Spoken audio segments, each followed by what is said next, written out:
தென்காசி மாவட்டத்தில் போட்டியிடும் திமுக மற்றும் கூட்டணி கட்சி வேட்பாளர்களை ஆதரித்து முதலமைச்சர் மு.க.ஸ்டாலின் சங்கரன்கோவிலில் பிரச்சாரம் மேற்கொண்டு வருகிறார். அதனை பார்க்கலாம். வடக்கு மாவட்ட கழகத்துடைய செயலாளர் அருமை நண்பர் ராஜா அவர்களை முன்னிலை ஏற்றுள்ள மாண்புமிகு அமைச்சர் பெருமக்கள் KKSSR ராமச்சந்திரன் அவர்களை, தங்கம் தென்னரசு அவர்களை, மாவட்ட கழகத்தினுடைய செயலாளர்கள் அன்புக்குரிய அண்ணன் ஆவுடையப்பன் அவர்களை, ஜெயபாலன் அவர்களை, நாடாளுமன்ற உறுப்பினர்கள் திருமதி ராணி ஸ்ரீகுமார் அவர்களை, திரு ராபர்ட் புரூஸ் அவர்களை, மக்கள் விடுதலை கட்சியினுடைய தலைவர் அன்புக்குரிய சகோதரர் முருகவேல் ராஜன் அவர்களை, கழகத்தின் இணை அமைப்பு செயலாளர் தம்பி அன்பகம் கலை அவர்களை, முன்னாள் அமைச்சர் அன்புக்குரிய தங்கவேல் அவர்களை, கூட்டுறவு வங்கியினுடைய முன்னாள் நிர்வாகி திரு மூர்த்தி பாண்டியன் அவர்களை, தோழமை கட்சிகளை சார்ந்திருக்கக்கூடிய மாவட்ட கழகத்தின் செயலாளர்களே, மாவட்ட கழகத்தினுடைய பொறுப்பாளர்களே, தலைமை கழகத்தினுடைய நிர்வாகிகளை, தென்காசி மாவட்ட கழகத்தின் செயல் வீரர்களை, பத்திரிகை மற்றும் ஊடகத்துறை சார்ந்த நண்பர்களை, வணக்கத்திற்குரிய வாக்காளர் பெருமக்களை, அருமை பெரியோர்களை, தாய்மார்களை, என் உயிரோடு கலந்திருக்கக்கூடிய தலைவர் கலைஞர் அவர்களின் உயிரினும் உயிரான அன்பு உடன்பிறப்புகளை, உங்கள் அனைவருக்கு என்னுடைய அன்பான வணக்கம். அந்நிய ஆதிக்கத்திற்கு தலைகுனிய மாட்டோம் என விடுதலை போராட்டத்திற்கு வித்திட்ட மாவீரர் பூலித்தேவரும் உயிரை துச்சமாக நினைச்சு செயல்பட்ட தளபதி ஒண்டி வீரனும் வாழ்ந்த மண்ணில் தமிழ்நாட்டை தலைகுனிய விடக்கூடாதுன்னு சொல்வதற்காக தமிழ்நாட்டை தொடர்ந்து வளர்ச்சி பாதையில் அழைச்சிட்டு போகிறதுக்காக திராவிட முன்னேற்ற கழகத்தின் தலைமையிலான மதச்சார்பற்ற முற்போக்கு கூட்டணிக்கு ஆதரவை கேட்டு உங்ககிட்ட நான் வந்திருக்கிறேன். 7வது முறையும் திராவிட முன்னேற்ற கழகம் ஆட்சி பொறுப்பில் அமரணும். திராவிட மாடல் 2.0வில் தமிழ்நாடு புதிய உயரங்களை அடையணும் என்று உங்களிடத்தில் நான் அதற்காக வாக்குகளை கேட்டு வந்திருக்கிறேன். திராவிட மாடல் 2க்கு நான் ரெடி, நீங்க ரெடியா? இன்னும் சத்தமா? இன்னும் சத்தமா? நன்றி.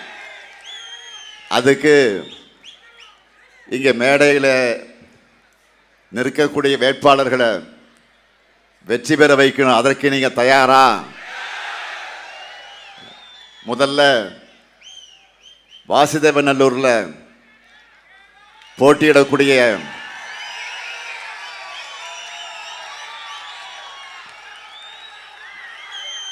நம்ம வெல்லும் வேட்பாளர் மாவட்ட செயலாளர் தம்பி இ. ராஜா அவர்கள் இளைஞர் அணியில் இருந்து வளர்ந்து இன்று மாவட்ட செயலாளராக உயர்ந்திருக்கிறார். சங்கரன்கோவில் MLA-வாக சிறப்பாக பணியாற்றியவர். சங்கரன்கோவிலுக்கு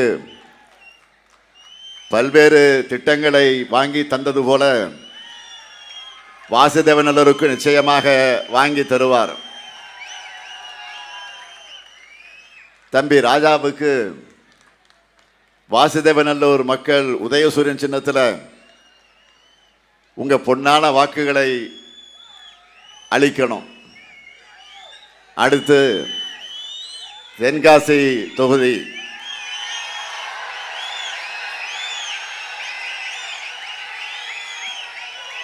நம்ம வெல்லும் வேட்பாளர் தம்பி கலை கதிரவன் அவர்கள்.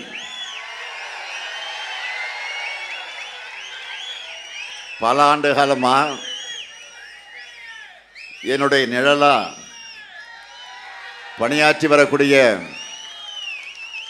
இணை அமைப்பு செயலாளர் அன்பகம் கலையினுடைய மகன்தான் கலை கதிரவன். மருத்துவம் படித்து டாக்டராக பணியாற்றி இப்போ மக்கள் பணிக்காக வந்திருக்கிறார். தம்பி கலை கதிரவனுக்கு உதயசூரியன் சின்னத்தில் உங்க பொன்னான வாக்குகளை நீங்க அளிக்கணும். அடுத்து ஆலங்குளம் தொகுதி நம்ம வெல்லும் வேட்பாளர் வழக்கறிஞர் அருமை சகோதரர் மனோஜ் பாண்டியன் அவர்கள்.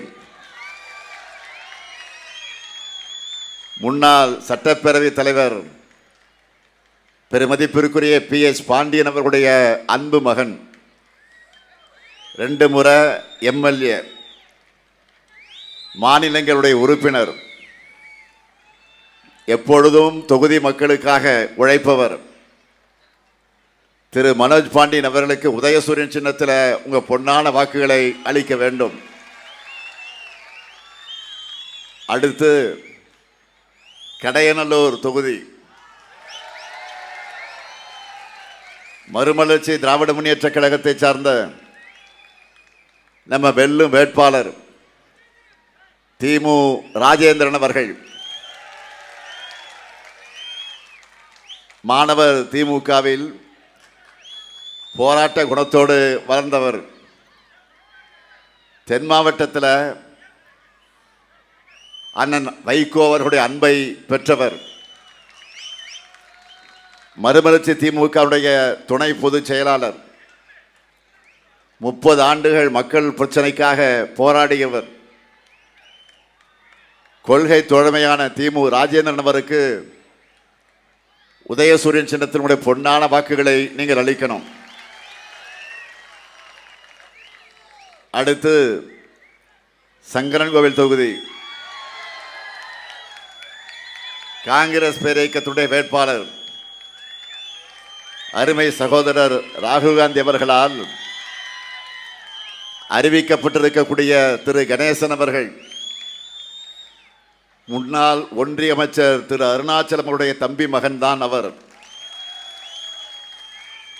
மாணவராக இருந்தபோதே மக்கள் பணியில் ஈடுபட்ட இவர் இன்று சங்கரன்கோவில் வேட்பாளராக வந்திருக்கிறார். திரு கணேசன் அவர்களுக்கு கை சின்னத்தில் உங்களுடைய பொன்னான வாக்குகளை நீங்கள் எல்லாம் அளிக்கணும்.